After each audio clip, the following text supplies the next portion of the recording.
ನಮಸ್ಕಾರ ಎಲ್ಲರಿಗೂ. Straight away ವೀಡಿಯೋಗೆ ಬಂದುಬಿಡ್ತೀನಿ. ಮೊದಲು ಫುಲ್ ವೀಡಿಯೋ ನೋಡಿ ಆಮೇಲೆ ಏನು ಅನ್ನಿಸ್ತು ಅಂತ ಕಮೆಂಟ್ ಹಾಕಿ. ನಮ್ಮ ವಿರಾಟ್ ಕೊಹ್ಲಿ ಈ ಕಾಮೆಂಟೇಟರ್ಸ್ಗೆ ಒಯ್ಯೋದು ಸರಿಯಾಗಿ ಐತೆ. ಇವ್ರು ಮಾಡ್ತಿರೋದು ಹಂಗೆ ಐತೆ. ಎಷ್ಟೆಷ್ಟು ವರ್ಷದಿಂದ ಕಮೆಂಟ್ರಿ ಮಾಡ್ತಾಯಿದ್ದಾರೆ. ಇವ್ರು ಏನು ಮಾತಾಡಬೇಕು ಏನು ಮಾತಾಡಬಾರ್ದು ಅಂತ ಗೊತ್ತಿಲ್ಲ.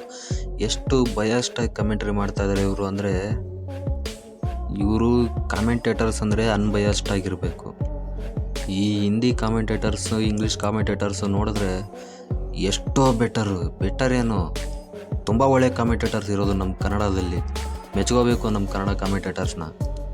ಏನು ಮಾತಾಡಬೇಕು ಏನು ಮಾತಾಡ್ಬಾರ್ದು ಅಂತಲೇ ಗೊತ್ತಾಗ್ತಿಲ್ಲವ ಇವರಿಗೆ. ಹರ್ಷ ಬೋಗ್ಲೆ, ಅಂಬಾಟಿ ರಾಯುಡು ಏನು ಮಾತಾಡ್ತಾಯಿದ್ದಾರೆ. ಈ ಮೈಕಲ್ ಏನು ಮಾತಾಡ್ತಾಯಿದ್ದಾರೆ ಅಂತಲೇ ಗೊತ್ತಾಗ್ತಿಲ್ಲ. ಆ ಹರ್ಷ ಬೋಗ್ಲೆ ಈ ಹ್ಯಾಂಡ್ ಶೇಕ್ ವಿಷಯದ್ದು ಒಂದು ಇಟ್ಕೊಂಡು ಮಾತಾಡ್ದ. ಯಪ್ಪ, ಎಲ್ಲರೂ ನಿಜ ಅಂದ್ಕೊಂಬಿಡ್ಬೇಕು, ಹಂಗೆ ಹೇಳ್ತಾನೆ. RCB ಮ್ಯಾಚ್ ಗೆದ್ದ ತಕ್ಷಣ ಎಲ್ಲರೂ RCB ಪ್ಲೇಯರ್ಸು ಒಂದು ಕಡೆ ಸೆಲೆಬ್ರೇಟ್ ಮಾಡ್ತಾಯಿದ್ದಾರೆ. ಈ ಕಡೆ ಧೋನಿ ಅವರಿಂದ ಎಲ್ಲ CSK ಪ್ಲೇಯರ್ಸ್ ಬಂದು ಶೇಕ್ ಹ್ಯಾಂಡ್ಗೆ ಬಂದು ನಿಂತ್ಕೊಳ್ತಾರೆ. ಧೋನಿ ಅವರು ಶೇಕ್ ಹ್ಯಾಂಡ್ ಬಂದು ನಿಂತ್ಕೊಂಡ ತಕ್ಷಣ RCB ಪ್ಲೇಯರ್ಸು ಅವ್ರ ಸೆಲೆಬ್ರೇಷನ್ ಎಲ್ಲ ಬಿಟ್ಟು ಬಂದು ಧೋನಿಗೆ ಹೆಂಗ್ ಶಾಕ್ ಕೊಡಬೇಕಿತ್ತು ಅಂತ ಹೇಳ್ತಾರೆ. ಏನು ಮಾತಾಡ್ತಾಯಿದ್ದಾರೆ ಅವ್ರು. CSK ಪ್ಲೇಯರ್ಸು ಬ್ಯಾಟ್ಸ್ಮನ್ಸು ಅವ್ರಿಗೆಲ್ಲ ಶೇಕ್ ಹ್ಯಾಂಡ್ ಕೊಟ್ಟು ಇನ್ನೂ ಬೌಂಡ್ರಿಲೇನಲ್ಲ, ಇನ್ನೂ ಪಿಚ್ ಕೂಡ ದಾಟಿಲ್ಲ. ಆಲ್ರೆಡಿ MS ಧೋನಿ ಬಂದು ನಿಂತ್ಕೊಂಡವ್ರು ಹಂಗೆ ಹೋಗ್ತಾಯಿದ್ದಾರೆ ವಾಪಸ್ಸು. ನಾವಿಲ್ಲಿ MS ಧೋನಿ ತಪ್ಪು ಅಂತ ಹೇಳ್ತಾನೆ ಇಲ್ಲ. ಅವ್ರಿಗೆ ಬೇಜಾರಾಗಿರ್ಬೋದು ಅಥವಾ ಸುಸ್ತಾಗಿರ್ಬೋದು, ಏನೋ ಮತ್ತೊಂದು ಆಗಿರ್ಬೋದು. ಅವರು ಹೋಗಿದ್ದು ಅದು ಅವ್ರ ಇಷ್ಟ. ನಾವಿಲ್ಲಿ ಅವರಿಗೆ ಸ್ಪೋರ್ಟ್ಮನ್ ಸ್ಪಿರಿಟ್ ಇಲ್ಲ ಅದು ಇದು ಅಂತೆಲ್ಲ ಹೇಳೋಕ್ಕೆ ಹೋಗೋದಿಲ್ಲ. ಅವ್ರು ಎಂಥ ಒಳ್ಳೆ ಆಟಗಾರ, ಎಂಥ ದೊಡ್ಡ ಆಟಗಾರ, ಎಂಥ ಸ್ಪೋರ್ಟ್ಸ್ ಸ್ಪಿರಿಟ್ ಇರೋ ಆಟಗಾರ ಅಂತ ನಾವೆಲ್ಲ ನೋಡಿದ್ದೀವಿ. ನಮ್ಗೆ ತುಂಬ ಚೆನ್ನಾಗಿ ಗೊತ್ತು. ಈ ವಿಷಯನ ಬೇರೆ ಥರ ತಿರುಚಿ RCB ಪ್ಲೇಯರ್ಸ್ ಮೇಲೆ ಹಾಕಿ RCB ಪ್ಲೇಯರ್ಸ್ಗೆ ಸ್ಪೋರ್ಟ್ಮನ್ ಸ್ಪಿರಿಟ್ ಇಲ್ಲ ಅನ್ನೋದು ಯಾವ ಥರ ಮಾತಾಡ್ತಾರೆ ಇವರು. ಅಪ್ಪ ಹರ್ಷ ಬೋಗ್ಲೆ, ನಿನ್ನ ಪಾದಕ್ಕೆ ದೊಡ್ಡ ನಮಸ್ಕಾರಪ್ಪ. ಇಷ್ಟು ದೊಡ್ಡ ಹಿರಿಯ ಕಾಮೆಂಟೇಟರ್ ಆಗಿ ನೀನು ಯಾವ ಥರ ಮಾತಾಡ್ತಾ ಇದೆಯಾ ಅಂದರೆ ಬಿಡಿ, ಹಾಳಾಗೋಗ್ಲಿ. ಇನ್ನೊಂದು ಕಡೆ ಅಂಬಾಟಿ ರಾಯುಡು ಬೇರೆ, ಅವ್ರದ್ದು ಕತೆನೇ ಬೇರೆ. ಆನ್ ದ ಸ್ಕ್ರೀನ್ ಇನ್ನೂ ಮ್ಯಾಚ್ ನಡೀತಾ ಇದೆ, ಆವಾಗಲೇ ಬಯಾಸ್ಟಿಕ್ ಕಾಮೆಂಟ್ರಿ ಮಾಡ್ತಾಯಿದ್ದಾರೆ. ಆಫ್ ದ ಸ್ಕ್ರೀನ್ ನೋಡ್ತು ಅಂದರೆ ಪಕ್ಕದಲ್ಲಿರೋರೇ ಹೇಳ್ತಾ ಇದ್ದಾರೆ ಇವರಿಗೆ RCB ಗೆದ್ದಿದ್ದು ತಡ್ಕೊಳಕ್ಕಾಗ್ತಾಯಿಲ್ಲ, ಡೈಜೆಸ್ಟ್ ಮಾಡ್ಕೊಳಕ್ಕಾಗ್ತಾಯಿಲ್ಲ ಅಂತ. ಹಂಗೆ ಒಂದು ಟೀಮ್ನ ಕೆಳಗೆ ಹಾಕಿ ತುಳಿಯೋ ಅಂಥ ರೈಟ್ಸು ನಿಮಗೆಲ್ಲಿದೆ? ಯಾರು ಕೊಟ್ಟಿದ್ದು ನಿಮಗೆ? ನೀವು ಸ್ಕ್ರೀನಲ್ಲಿ ಏನಾದರೂ ಮಾತಾಡಬೇಕಾದ್ರೆ ಎರಡೂ ಟೀಮ್ ಪರವಾಗಿಯೇ ಮಾತಾಡಬೇಕು. ಕನ್ನಡ ಕಾಮೆಂಟೇಟರ್ಸ್ನ ನೋಡಿ ಕಲ್ತ್ಕೊಳ್ಳಿ.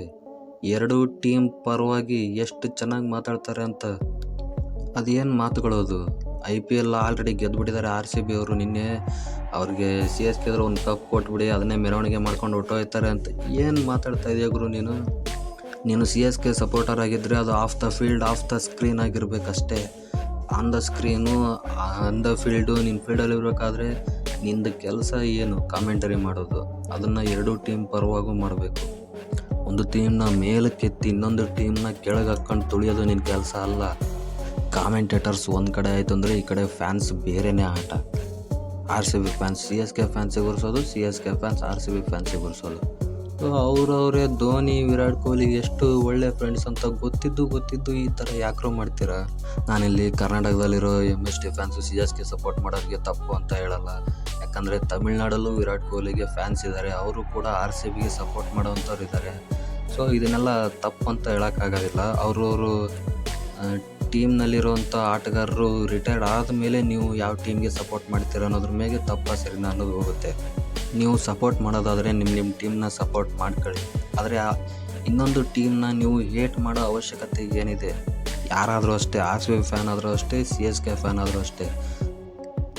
ನಾನೊಬ್ಬ RCB ಬಿಗ್ಗೆಸ್ಟ್ ಫ್ಯಾನ್ ಆಗಿ, ವಿರಾಟ್ ಕೊಹ್ಲಿ ಬಿಗ್ಗೆಸ್ಟ್ ಫ್ಯಾನ್ ಆಗಿ ಯಾವತ್ತೂ CSK ಫ್ಯಾನ್ಸ್ಗೆ ಉರ್ಕೊಳ್ಳೋ ಅಂಥ ಪೋಸ್ಟ್ಗಳಾಗಲಿ ಸ್ಟೇಟಸ್ಗಳಾಗಲಿ ಯಾವತ್ತೂ ಹಾಕೇ ಇಲ್ಲ. ನನ್ನ ವಾಟ್ಸಪ್ಪಲ್ಲಾಯಿತು, ನನ್ನ ಇನ್ಸ್ಟಾಗ್ರಾಮಲ್ಲಾಯಿತು, ನಾನು ಯಾವತ್ತೂ CSK ಫ್ಯಾನ್ಸ್ಗಳಿಗೆ ಉರ್ಕೊಳ್ಳೋ ಅಂಥ ಸ್ಟೇಟಸ್ಸು ಅಥವಾ ಆ ಥರ ಸ್ಟೇಟಸ್ಗಳು ಯಾವತ್ತೂ ಹಾಕೇ ಇಲ್ಲ. ದಯವಿಟ್ಟು RCB ಫ್ಯಾನ್ಗಳಿಗೆ ಒಂದು ಮಾತು ಹೇಳ್ತೀನಿ, CSK ಫ್ಯಾನ್ಗಳು ಏನಾದರೂ ಮಾಡ್ಕೊಳ್ಳಿ, ನೀವು ಮಾತ್ರ CSK ಫ್ಯಾನ್ಸ್ಗೆ ಉರ್ಸೋದಕ್ಕೆ ಹೋಗಬೇಡಿ. ಅವ್ರಿಗೆ ಒಂಥರ ಬೇಜಾರಾಗಿಬಿಡ್ಬೇಕು. ಏನಪ್ಪ ನಾವು ಅವರು ಅಷ್ಟೊಂದು ಸೈಲೆಂಟ್ ಆಗಿದ್ರು ನಾವೇ ಮೇಲ್ಬಿದ್ದು ಉರ್ಸೋಕೆ ಹೋಗ್ತೀವಲ್ಲ ಅಂತ ಅನ್ನಿಸೋ ರೇಂಜ್ಗೆ ನಾವು ಇರಬೇಕು. ನಾವು ಜಸ್ಟೇ RCB ಸಪೋರ್ಟರ್ಸ್, RCB ಫ್ಯಾನ್ಸ್ ಅಷ್ಟೇ. ನಾವು CSKನ ಏಟ್ ಮಾಡೋದು ಬೇಡ. ಯಾಕಂದರೆ MST ಕಂಡ್ರೆ ಎಲ್ಲರಿಗೂ ಪ್ರೀತಿ ಇದೆ. MST ಯಾರಿಗೆ ತಾನೇ ಇಷ್ಟ ಇಲ್ಲ? 2 ಕಪ್ ಗೆಲ್ಸಿರೋಂಥ ಮನುಷ್ಯ ಯಾರಿಗೆ ತಾನೇ ಇಷ್ಟ ಆಗಲ್ಲ? ಎಲ್ಲರಿಗೂ ಇಷ್ಟ ಆಗ್ತಾರೆ. ನನ್ನ ಫ್ರೆಂಡ್ಸೇ ಎಷ್ಟೋ ಜನ CSK ಸಪೋರ್ಟರ್ಸ್ ಇದ್ದಾರೆ. ಹಂಗಂತ ಅವರು ಆರ್ ಸಿ ಬಿನ ಯಾವತ್ತೂ ಏಟ್ ಮಾಡಿಲ್ಲ. ನನ್ನ ಫ್ರೆಂಡ್ಸು ಆರ್ ಸಿ ಬಿ ಜೊತೆ ಬೇರೆ ಮ್ಯಾಚ್ಗಳಿದ್ದಾಗ ಅವರು ಆರ್ ಸಿ ಬಿಗೆ ಸಪೋರ್ಟ್ ಮಾಡ್ತಾರೆ. ಆರ್ ಸಿ ಬಿ ಮತ್ತು ಸಿ ಎಸ್ ಕೆ ಮ್ಯಾಚ್ ಇದ್ದಾಗ ಸಿ ಎಸ್ ಕೆ ಸಪೋರ್ಟ್ ಮಾಡ್ತಾರೆ. ಅದು ಅವ್ರವ್ರ ಇಷ್ಟ. ಇಷ್ಟು ಹೇಳ್ತಾ ವಿಡಿಯೋನ